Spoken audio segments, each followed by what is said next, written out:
everyone. This is Papa sharing with you some more thoughts about making mistakes. There are good mistakes and there are bad mistakes. And what I was referring to earlier was the good mistakes, where you try to do something you don't know how to do and you make a mistake, but then you learn from that mistake and you do better next time, and you can do better and better. And before you know it, you become maybe an expert. You become to whatever level of expertise you want. You can so you can stop at any time. The key is balancing your life. So some people go all the way and become a superstar. And when they become a superstar, they're really committed to that way of life.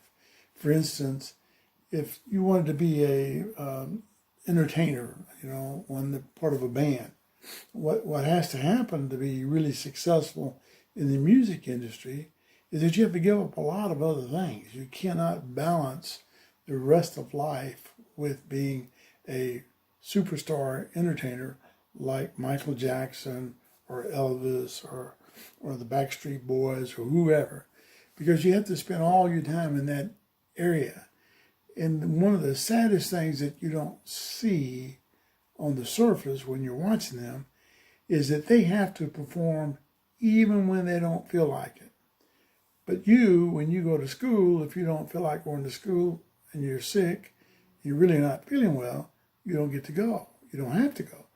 But these guys, they have to get on that stage no matter what, because the fans have already paid to see them.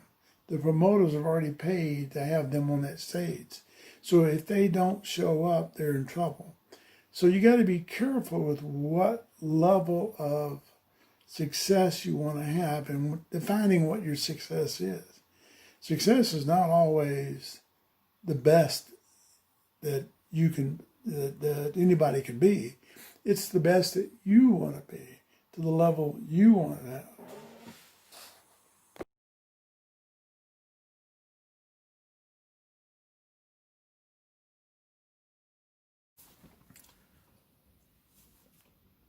Hello, everyone. I was talking to you last time about making mistakes. To get better at something, you will make mistakes because you're improving your capabilities. So along the way, it seems like the more mistakes you make, the better you get at something. The better you get at something, the more mistakes you'll make. And then I moved into about success and achieving the success that you want to have, not the success that someone else wants for you, or not to be the best in the world. But if you want to be the best in the world, that's okay. But there's a price to pay for being the best in the world. And it's whether or not you are willing to pay that price to do that, like a Michael Jackson or an Elvis Presley or Tiger Woods. Those people, the price they pay is that they can't go to McDonald's, they can't go to a movie, they can't go to the mall, they can't have a lot of people around them, friends, because people mob them. So their life has to change. When they want to go on a vacation, they can't go to San Diego as we did. They have to go away from everybody. So they get isolated because the public won't let them live their lives the way they want to. Now, I'm not saying that all entertainers in that position, but those are the people who were the best of the breed, the best you can be, because that they were. And if they're the best and people don't allow them to do anything else, it becomes almost an obsession. So to be successful at something, you first have to have an interest in it. And then from that interest, you develop some capabilities and learn about it, make some mistakes, and then you grow into a desire to really want to know it or to do it. And then from that desire, you move into a passion for it. You really have a lot of determination. You want to get better at it. You keep getting better at it. You have the passion to be really good at something like singing or like I was about playing chess. So you have this passion. But then that passion, the next level, if you're not careful, can move into an obsession, to to where it's the only thing you want to do and everything else doesn't matter. And if you move into that area, you have to be careful and back away to have a more balance and exercise a little self-discipline to not only play golf or not only sing and have singers around you or not only play chess. Because I found that when I was playing chess at a higher level, I no longer had the friends that I played chess with at the beginning. Let me just give you a little analogy or a little story of it. When I went to college at Louisiana Tech, most of my friends went to other colleges because they were more party type schools, and my friends were not the brightest people in the world. Neither was I. So I'm not saying they weren't. We weren't. Okay. And I went to Louisiana Tech to major in math, and in the dorm, mostly techie people and mostly engineers and people who were good at science and math. And I wanted to fit in, obviously, so I went down the hall and wanted to play chess with the other kids in the dorm. And when I got down there and started playing chess with them, they just basically kicked my ass up one side and down the other. And I didn't stand a chance. I didn't win a game of chess for 2 or 3 months. And then because I had that interest and I really had the desire to be fit in and the desire to play the game because it's a mental game and I like mental challenges, I started learning a little bit more about chess as well as making the mistakes playing the games. I learned what not to do and what to do because I made the mistake and they kicked me around and then I got better.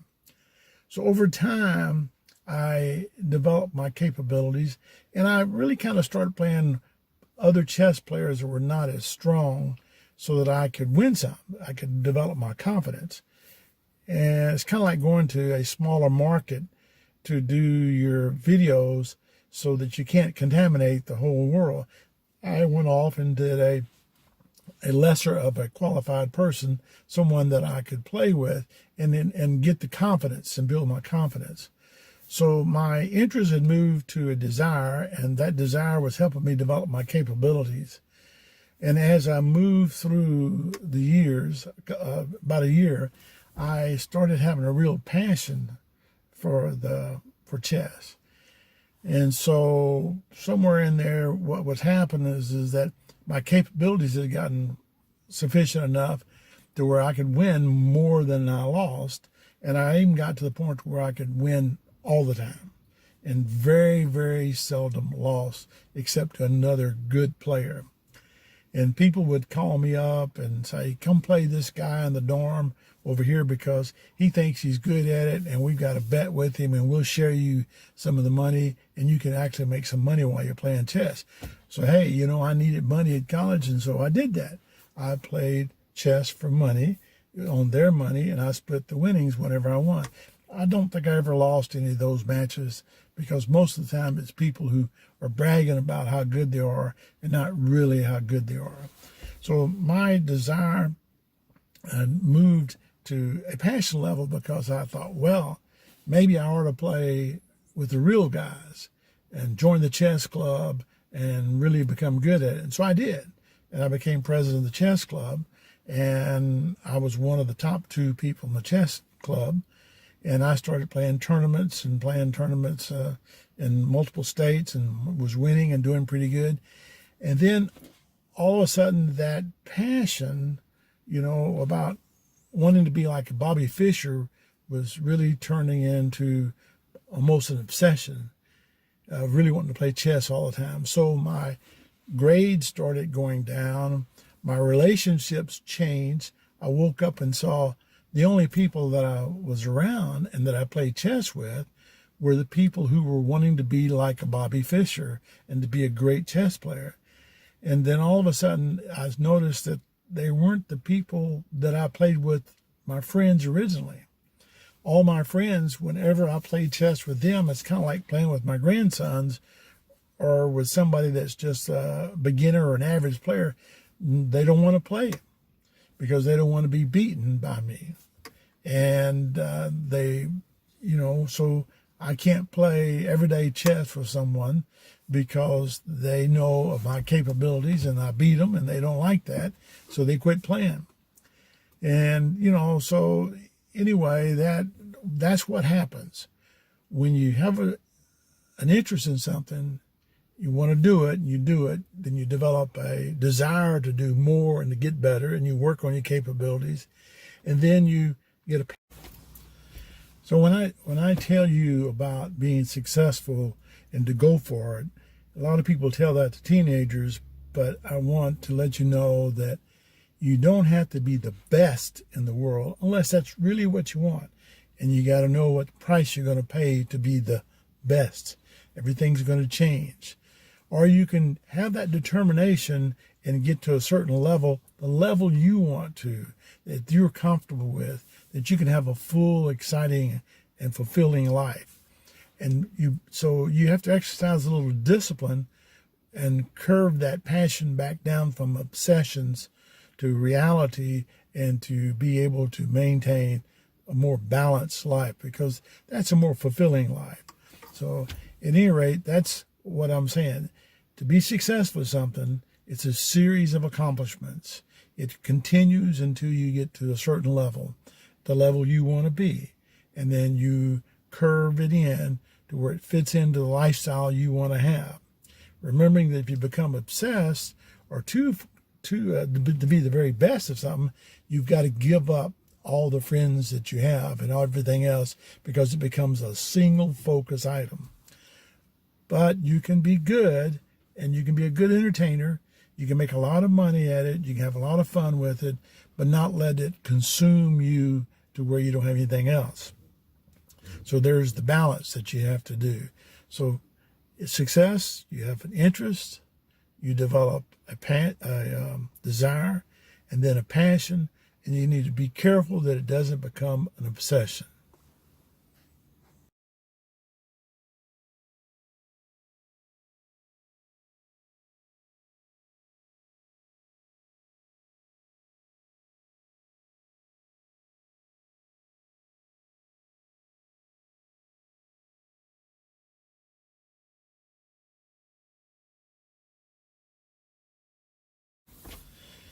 Another part to success, and one of the things that I think Granny was warning me about, is that with teenagers, they want to motivate them to get them going. That's what parents try to do.